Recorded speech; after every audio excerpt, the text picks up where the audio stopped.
Bienvenidos a Carromato del Pensamiento. El día de hoy hablaremos sobre las falacias. La lógica siempre ha sido fundamental, no solo como una propedéutica para la formación de la mentalidad científica, sino como una herramienta indispensable para desarrollar el pensamiento crítico y reflexivo que debe acompañar nuestra vida diaria, especialmente en una época donde se ha asumido que tenemos un pensamiento débil y uniforme en el cual está anulada la reflexión y la diversidad de perspectivas. Es importante considerar la estrecha relación o identidad que existe entre el pensamiento y el lenguaje, y cómo la razón instrumental que Adorno y Horkheimer pronosticaron se hace cada vez más patente al notar cómo no existe un diálogo de confrontación frente a aquello que nos muestran como verdadero, sino que aparece más como un monólogo que limita la pluralidad del pensamiento. Estamos en una época de paradojas donde los teóricos nos dicen que han descrito que el lenguaje, las convenciones sociales, morales, políticas y culturales están teñidas de relativismo, subjetivismo y convencionalismo. No obstante, y aquí es lo paradójico, en ocasiones se percibe el deseo de respuestas unívocas y totales que ahorren el arduo trabajo de pensar. En el mejor de los escenarios y con un dejo de melancolía al haber perdido ya hace varios años a la materia de lógica de los programas oficiales del bachillerato de la SEP. Aquí en Carromato apostamos por preparar para este diálogo a las personas y que sea un diálogo confrontativo que pueda formar distintas concepciones racionales de la realidad. Esto que mencionas de la SEP inició con Vicente Fox y después con Calderón, allí en la reforma educativa en el programa. Vamos a comenzar explicando qué es una falacia. Una falacia es un término que procede del latín falatia y significa engaño. Ha sido utilizada como sinónimo de sofisma, que es una palabra acuñada por los filósofos griegos para designar al argumento engañoso. Consisten en adoptar una afirmación precipitada que no está debidamente justificada. Las falacias son errores y concretamente son errores en los argumentos. Llamar a algo una falacia normalmente es solo otra manera de decir que viola las reglas de los buenos argumentos. La falacia de la causa falsa, por ejemplo, es simplemente una conclusión cuestionable sobre causa y efecto. Para entender una falacia, entonces, hay que entender cuál es la regla que viola. Las falacias son argumentos mal construidos o mal empleados con el fin de engañar, distraer al adversario o descalificarlo. Antes de comenzar con las falacias que vamos a trabajar el día de hoy, es importante señalar que fue el filósofo Aristóteles el primero en enunciarlas en el texto Refutaciones Sofísticas, donde llegó a clasificar hasta 13 falacias. Sin embargo, al día de hoy se conocen alrededor de 118. En este texto que acabo de mencionar, Aristóteles denuncia el abandono de la racionalidad, la común tendencia de negarse a escuchar argumentos y no discutir lo que se está en disputa. Es decir, no respaldar lo que se está afirmando. A mí me gusta mucho el trabajo de Carl Sagan, este divulgador científico estadounidense. Para Carl Sagan, el divulgador científico estadounidense, el camino del uso de la lógica está sin duda en la base del pensamiento escéptico, dado que la misma se precisa para saber si una conclusión se deriva de una premisa. Además, para saber si las premisas son ciertas, a menudo nos harán falta también las ciencias empíricas. Y a lo largo de este programa vamos a empezar a escuchar algunos de los conceptos que aquí voy a definir como argumento, que se conoce como el conjunto estructurado de proposiciones que refleja una inferencia. Inferencia es el proceso en el que se relacionan proposiciones afirmando una proposición con base en otra u otras, y todos los argumentos contienen una inferencia. Por ejemplo, el más citado entre los filósofos: todos los humanos son mortales, Sócrates es humano, por tanto, Sócrates es mortal. Y los argumentos más simples poseen una sola premisa y una conclusión. Claro que hay de muchos tipos, pero esta es la estructura más simple de uno de ellos. Y al hablar de premisas estamos hablando de una afirmación o de una negación. Cuando hablamos de inferencia, podemos destacar que todos los seres humanos en nuestro día a día realizamos una serie de inferencias que pueden ser verdaderas o falsas, equivocadas o acertadas, pero las realizamos sin método. Ahora bien, para comenzar con las falacias que vamos a trabajar, he sustraído las explicaciones de algunas falacias de algunos textos clave, como el de Anthony Weston, que se titula Las claves de la argumentación, y otras tantas del texto Bases para una crítica, lógica, interpretación, argumentación, máximas de la experiencia, conocimiento científico, de René David Navarro Alviña. La primera falacia con la que vamos a comenzar es la de ad hominem. La mayoría de las falacias están tituladas en latín, sin embargo tienen su traducción al español o al inglés. La falacia ad hominem ataca a la persona o a su autoridad. Alega, en vez de atacar sus cualificaciones, se limita a descalificar al argumentante como persona. Es un ataque directo como es estúpido y como tal no puede tener una opinión fiable, o con expresiones del tipo ¿qué esperabas de alguien así? Esta falacia utiliza descalificaciones ideológicas como es comunista, anarquista, capitalista, católico, ateo, etc.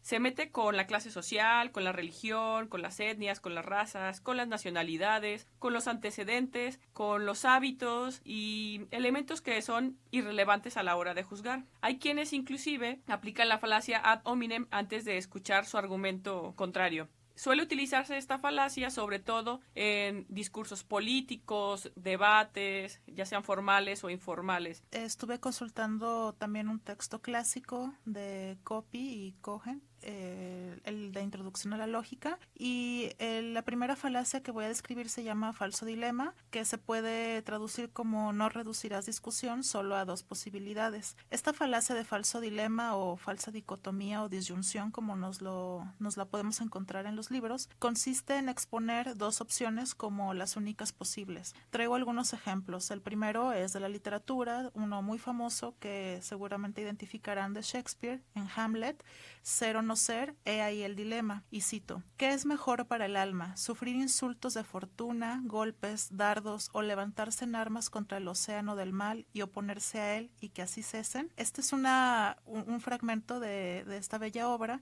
pero tenemos ahí el ejemplo de cómo hay dos opciones, ser o no ser. Esto es literario, pero en otras cuestiones que se pueden presentar en debates o discusiones muy coloquiales, tenemos un argumento como este: o estás totalmente con nosotros o estás contra nosotros.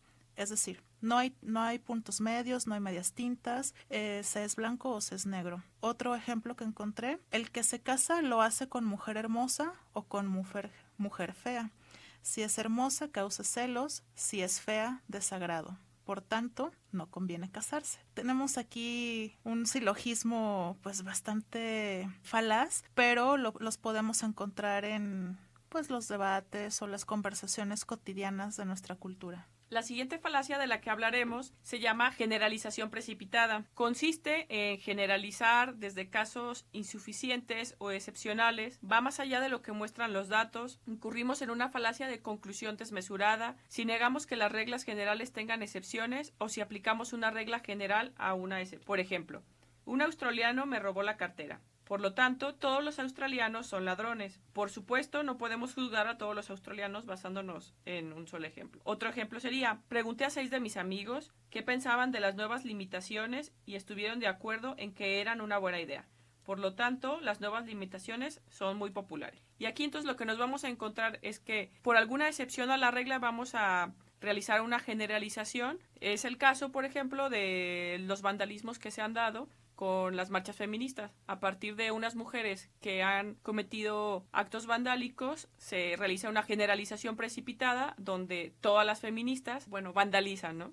Sí, o las personas que dicen todas las feministas son radicales, cuando sabemos que no es así. El siguiente argumento, también por su título en latín, es ad ignorantiam.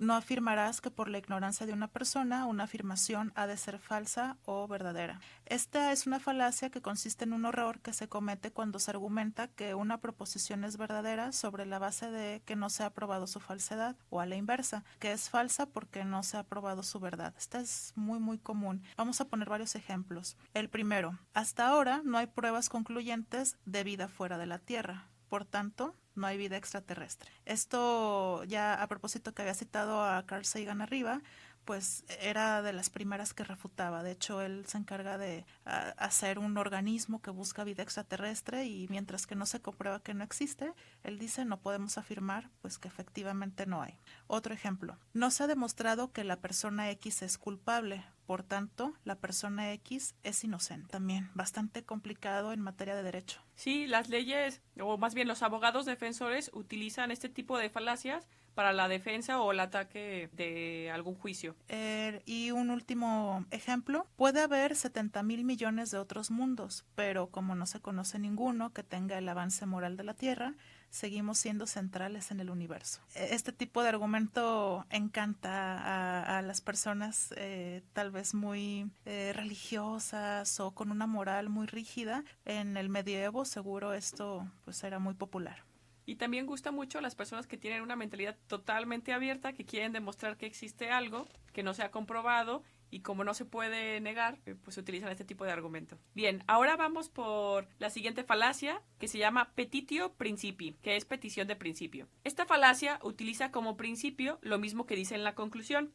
La idea es que el principio, que es se usa como una garantía, el principio de una idea que no puede apoyarse en una conclusión. Una cosa no puede ser probada por sí misma, es decir, no sirve de fundamento para probar nada. Entonces, este sofisma utiliza como premisa lo mismo que afirma como conclusión o algo cuya verdad depende de ella, o bien algo cuya verdad no está probada. Por ejemplo, esta escuela es muy paternalista. ¿Por qué? Porque trata a los estudiantes como niños. Entonces aquí la primer premisa como la conclusión están jugando bajo la misma lógica, pero no puede haber una deducción directa, simplemente es un mal planteamiento. Es como decir una hemorragia de sangre, a veces son tautologías. Una hemorragia de sangre, pues no me dice nada al respecto, ¿no? A menos para el que no sepa qué es una hemorragia solamente, pero en realidad no dice nada nuevo, no se puede concluir nada nuevo, por lo tanto ni verdadero ni falso. Otro ejemplo sería: el opio produce sueño porque es soporífero. No hay una información adicional de la cual se pueda deducir algo que sea verdadero o falso. Llega tarde porque viene atrasado. Y entonces podemos ver que son afirmaciones, premisas tautológicas y que a veces son pleonásticas, ¿no? Que se repiten. La siguiente falacia se vincula con la anterior que expuse de la falacia de ignorancia, pero también tiene que ver con una que tú acabas de exponer de la autoridad. No autoridad, sino la dominem. Se llama onus probandi, significa la carga de la prueba, que así como en mandamiento dice no dejarás caer la carga de la prueba sobre aquel que está cuestionando la afirmación. Esta falacia es la obligación de una de las partes en una disputa epistemológica para ofrecer una garantía o una evidencia suficiente para su posición. Durante el debate de cualquier tema existe una carga implícita de la prueba a la persona que presente una reclamación. Por ejemplo, que una expedición no consiga encontrar el fantasma del brontosaurio no quiere decir que no exista. La ausencia de prueba no es prueba de ausencia. La siguiente que voy a presentar yo se llama causalidad falsa. Debido a que dos fenómenos han ocurrido a la vez o en secuencia, se ha asumido que uno de ellos es causa del otro. En este caso, se ha establecido la relación de causalidad basándose solo en la coincidencia de los acontecimientos, cuando en realidad pueden estar en juego otros factores. Es una falacia lógica porque la causalidad no tiene por qué depender de esta correlación. Por ejemplo,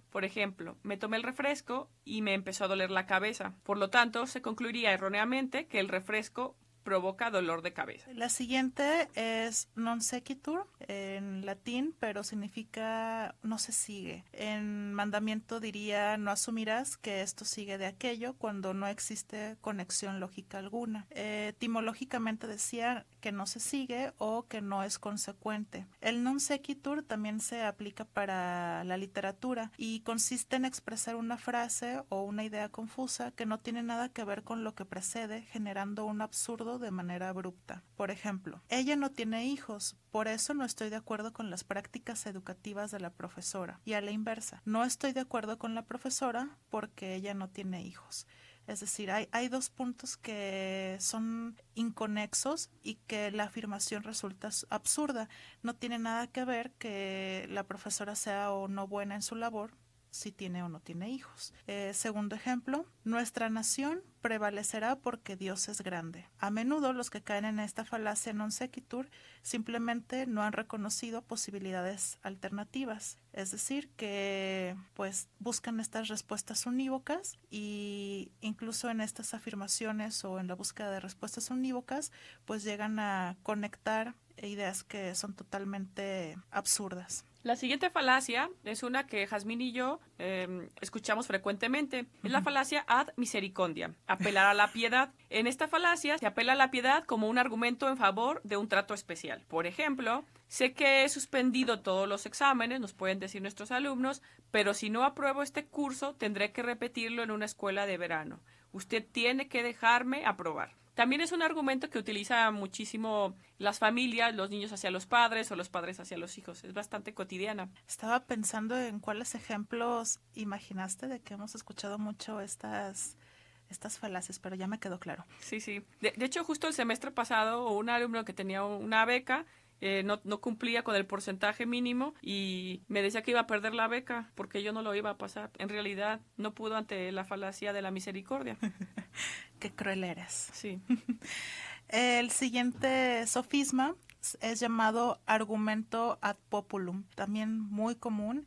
Significa no asumir. Una afirmación por ser popular debe ser cierta. Esta falacia en particular, así como la anterior que acabas de decir, Tania, apela mucho a las emociones, que tanto alumnos o como niños las utilizan, pero esta de ad populum es muy frecuente en propagandas y también por las personas que utilizan la demagogia para pues convencer de sus fines al auditorio. Es falaz porque reemplaza la laboriosa tarea de presentar evidencia y argumentos racionales con el lenguaje expresivo y otros recursos calculados que tienen la intención de excitar el entusiasmo o despertar ira o generar odio. Tal vez de los ejemplos que tenemos más comunes son los discursos de Hitler, que todos sabemos que pues era un gran orador y que convencía y movía a las masas, pero precisamente porque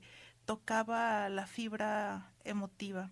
También lo podemos ver en la mercadotecnia y cómo presentan los productos como aquellos que la mayoría de la gente está utilizando, que la mayoría de la gente resulta que tiene éxito después de haberlo comprado o que automáticamente vas a ser sexy si lo utilizas. Si te bañas con el shampoo que lleva años diciendo que tiene una función sexual así muy rara. Sí. Hasta el sonido, ¿no? De ese comercial. Sí. Yo todavía recuerdo una cascada con unas flores y una mujer bañándose en un lago. Ajá. Y la melena le volaba así como mágicamente. Sí.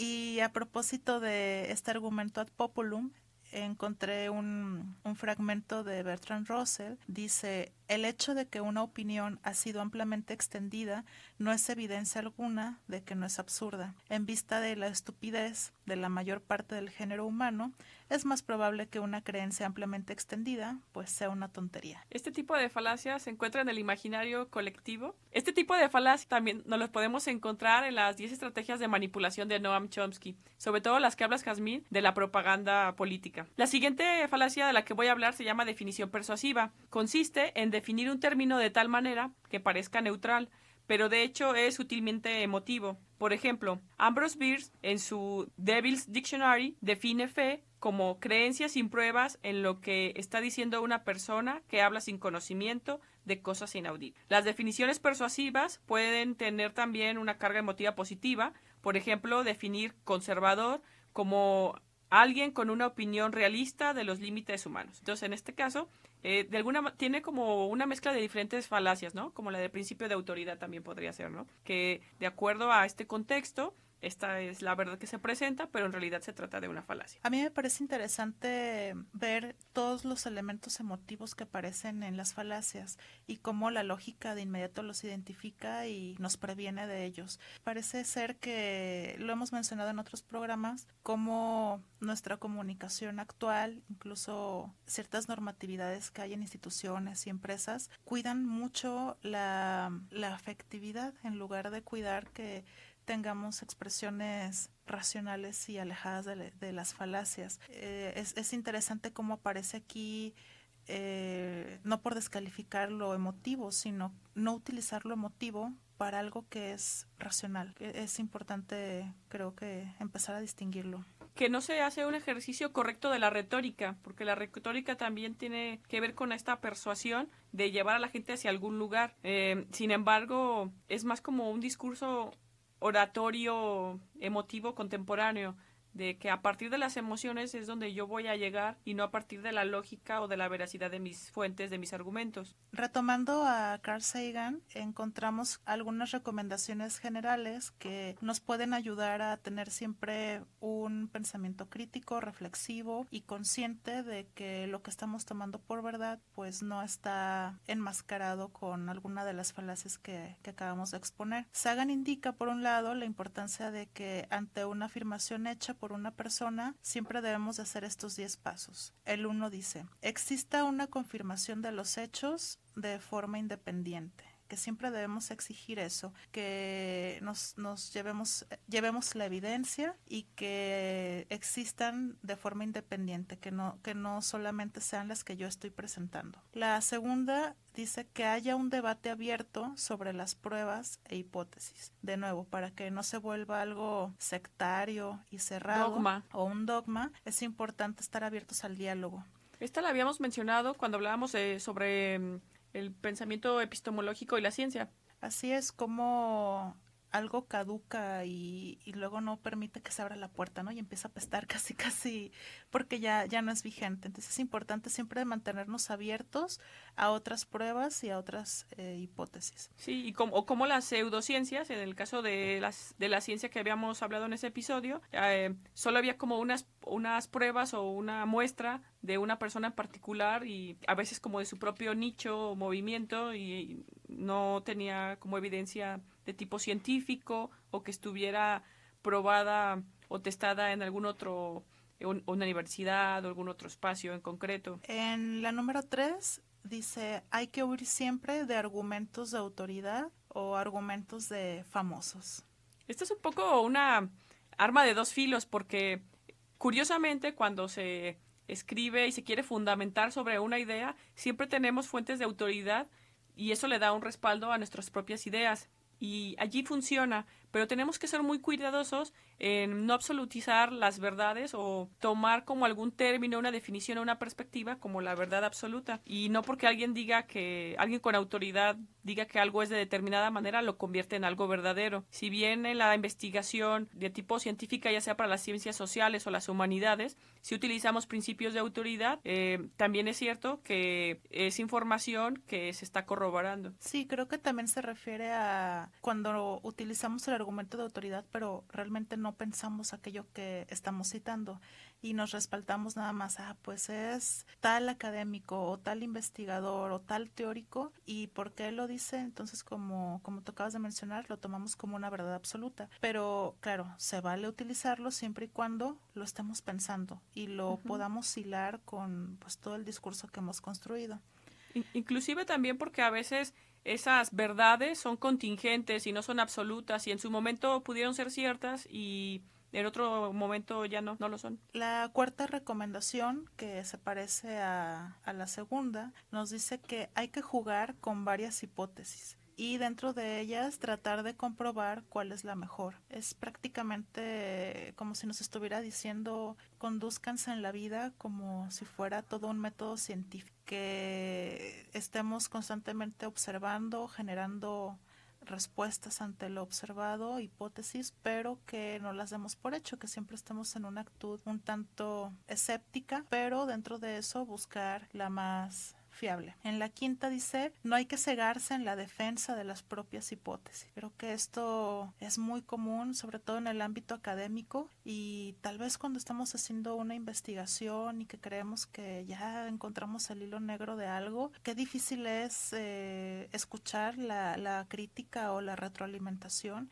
y darnos cuenta de que tal vez la hipótesis que tenemos está equivocada. Sí, o está mal planteada o hay que hacer algunos ajustes, pero esta pasión por aferrarnos a nuestro primer planteamiento, cuando justamente las hipótesis no son todavía comprobadas, no son teorías. Que también implica tener humildad y saber reconocer que nos podemos equivocar, a pesar de que suene brillante la hipótesis, pero tal vez alguien llega con muchas armas y nos desmantela la hipótesis. Bueno, hay que saber aceptarlo y seguir trabajando. Y a pesar de seguir un método, o bien, ahorita que mencionabas esto de desmantelarlo, estaba pensando en Wittgenstein, porque él mismo se descubrió en los errores del Tractatus y dijo, no, todo lo que dije es falso, va de nuevo. Incluso así podríamos valorar el trabajo de muchos teóricos que tanto han sido críticos sobre sus propias ideas y si se han atrevido a decir me equivoqué y vuelvo a plantear de otra forma la respuesta que ya había dado. Incluso hablando de Wittgenstein, pues se habla de un primer Wittgenstein y un segundo Wittgenstein precisamente por los errores que admitió. En la sexta nos dice Sagan, cuantificar siempre cuando ello sea posible. Medir correctamente o hacer estadísticas suele ayudar a elegir la mejor opción. De nuevo, método científico, también una cultura de la evidencia y una cultura de buscar ver datos, ver estadísticas que pues nos muestren pues la confiabilidad de nuestra postura. En el séptimo consejo dice ver que si hay una cadena de argumentación deben de funcionar todos sus eslabones y no solo la mayoría. Así como las falacias que estábamos hablando hace un momento, pues tal vez una de las premisas suena perfecta, pero la segunda o incluso la conclusión ya no se hilvanan del todo, entonces no hay que dejarnos llevar solo por una sola premisa, sino que toda la cadena, toda la estructura tiene que tener congruencia. La 8, esta me gusta porque es como hay que hacerlo más simple y alejarnos de lo complicado. La 8 la titula Usar la navaja de Occam y aquí sabemos que sirve para economía, pero también para filosofía, para explicar un fenómeno determinado en el que si tenemos dos o varias hipótesis, lo más razonable es aceptar la más simple, o sea, el que presenta menos supuestos no probados. De ahí la frase, no hay que multiplicar los entes sin necesidad. En otras palabras, ¿para qué problematizarnos tanto si podemos elegir la forma más sencilla de explicar las cosas? Menos es más. Exacto. En la moda, por cierto. Sí, aplica también. Aplica. El noveno consejo dice comprobar la posibilidad de falsar o refutar las hipótesis. Una preposición, si no puede comprobarse ni demostrarse que es falsa, no es científica. Aquí pues recordamos a Karl Popper, que también ya hemos mencionado en otros programas. Y tiene que ver con lo que veníamos diciendo ya dentro de los consejos, que podemos valorar las teorías y pues a nuestros teóricos en el sentido en el que son capaces de reconocer sus errores, incluso pues de reconocer que sus hipótesis no pueden comprobarse o que simplemente pues no pueden demostrarse que son verdaderas ni falsas. Y por último nos dice Sagan, no hay que creer, hay que evaluar siempre los argumentos para saber si están construidos falazmente. Sería cerrar estos 10 consejos diciéndonos mantengan siempre una actitud escéptica, evaluativa, atenta, para no dar por cierto algo que tal vez está enmascarado de falacia. Y para que este episodio no parezca una clase de lógica o de argumentación, los invitamos a que mientras escuchan este carromato vayan poniendo pausa al escuchar cada una de las falacias y pongan a prueba inclusive ese mismo día todo lo que se ha discutido o argumentado. Y también destacar que es muy importante lo que dijo Aristóteles sobre que los seres humanos queremos como tener la razón y no queremos escucharnos. Lo que queremos a veces ni siquiera estamos escuchando el argumento de la otra persona cuando ya tenemos preparado nuestro contraargumento para rebatirlo, y que la parte emocional no es la base para respaldar algo que se está afirmando, que el que habla más, grita más o lo dice más enérgicamente no es la persona que tiene necesariamente la razón, para que lo tomen en cuenta en sus relaciones interpersonales. De esta manera concluimos nuestro episodio. Gracias por acompañarnos, gracias a Rapiña por la elaboración de nuestro logo y esperamos sus comentarios sobre este capítulo en nuestras redes sociales, así como todas sus sugerencias sobre nuevos temas para Carromato. Denle like a nuestras publicaciones en Facebook, en Instagram y también en la plataforma para saber que les gustó el episodio. Hasta luego.